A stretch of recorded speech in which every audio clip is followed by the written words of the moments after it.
Tell me what a man finds sexually attractive, and I will tell you his entire philosophy of life. Sleeping with a woman and inviting a woman into your life as a relationship are two different things. We saw it with the OnlyFans girl on one side. Oh, I'm beautiful and all sort of thing, buy my OnlyFans. A woman should not be hard to conquer at all, because only the possession of a heroine will give him the sense of achievement, not the possession of a brainless slut. This is in her younger years. She's far from attractive when it comes to Russian women. I think she's probably the first Russian woman that I've seen that is actually attractive. Well, actually, there's a lot of manosphere people that really like her stuff. Yeah. All right, so let's talk about Ayn Rand. I don't know if it's Ayn or Anne. Do you know who this chick is? She wrote a book called Atlas Shrugged. She's a Russian philosopher. Yeah. Mm-hmm.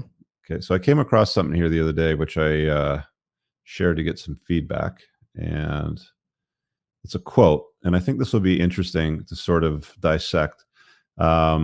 If this is her, but it says, a man's sexual choice is the result and the sum of his fundamental convictions. Now, keep in mind, again, she is a philosopher, okay? Or she claims to be a philosopher.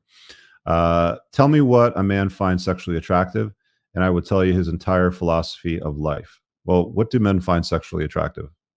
Curves, Coke bottle, like, boobs and butt, basically, TNA, right?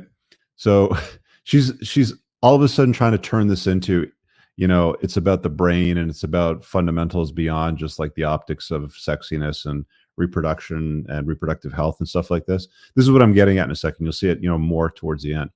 And I would tell you his entire philosophy on life. Show me the woman he sleeps with, and I will tell you his valuation of himself.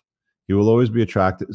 Again, sleeping with a woman and inviting a woman into your life as a relationship are two different things. He will always be attracted to the woman who reflects his deepest vision of himself, the woman whose surrender permits him to experience or to fake a sense of self-esteem. The man who is proudly certain of his own value will want the highest type of woman he can find. The woman he admires, the strongest, the hardest to conquer.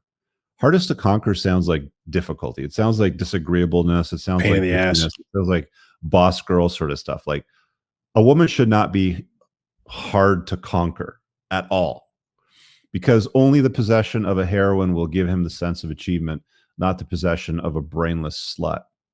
Now, before we sort of dive into that, I want to, because not everybody knows who she is or what she looks like. So I'll show you a photograph here of her here. This is in her younger years. She's far from attractive when it comes to Russian women. I think she's probably the first Russian woman that I've seen that is actually attractive. And she even got worse in her later years, but she was well regarded. Like, she was an icon of philosophers. A lot of people, actually, there's a lot of manosphere people that really like her stuff. Yeah. And they often reference Atlas Shrugged, which is the main book that she kind of got a name for. Share screen. This is her later in life with a little cigarette with an extension in her hand. But yeah, so the reason why I brought that up is I thought it was interesting because women, regardless of level of intellect, apparently, like, she had a very high IQ. Like, she wasn't stupid, and she was described as a philosopher. She didn't want to be seen as a beauty object, as a sex object, or any of those things. Women will always sell you whatever their virtues are, right? We saw it with the OnlyFans girl on one side, of the spectrum. When we were doing ladies' night, we saw a lot of the OnlyFans girls like, oh, I'm beautiful and all sort of thing, buy my OnlyFans, right? They just want to focus on that. And they'll talk, but they sound like idiots. And then you've got this one over here, who's a philosopher, who's an intellect, who holds out to be an intellect, who's disparaging the brainless sluts, who says that you as a man want possession of a heroine. You as a man want the hardest to conquer. And then she goes on to disparage guys who choose to be intimate with women on a short-term basis, just sort of like pass on sort of thing.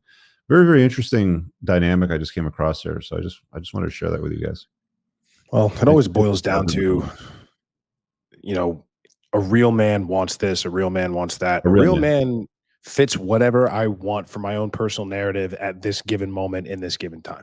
That's really what it boils down to. And it's like, also, it's a false dichotomy. It's like, oh, this hard to conquer heroine or a brainless slut. Like, as if those are the only two types of women that exist in the entire world. So, again, I don't know where she's basing this off of, but it just goes to show that there's some folks out there that have some really good opinions on some things and completely off base and cuckoo opinions on other things. All right, guys, I really hope that you enjoyed that clip. If you want to check out the full-length podcast episode, you can find that right over here. Also, make sure you visit my website over here where you'll find my supplements, the opportunity to book me privately one-on-one for coaching, and most importantly, my new School of Unplugging, which you'll find on the Courses tab. Newer to the channel, hit subscribe.